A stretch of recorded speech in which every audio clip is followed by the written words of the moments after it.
Sobering statistics from AAA.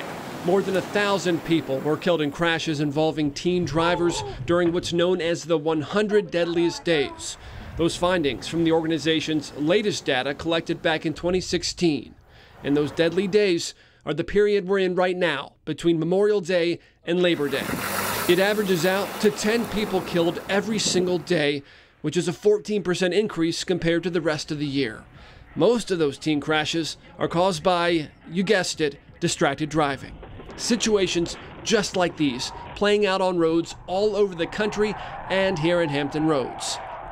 Car crashes are the leading cause of death for teens, and teens have the highest crash rate of any other group. Not only are teens more likely to die in car crashes, but they also have the highest rates of crash involvement, resulting in deaths of other people.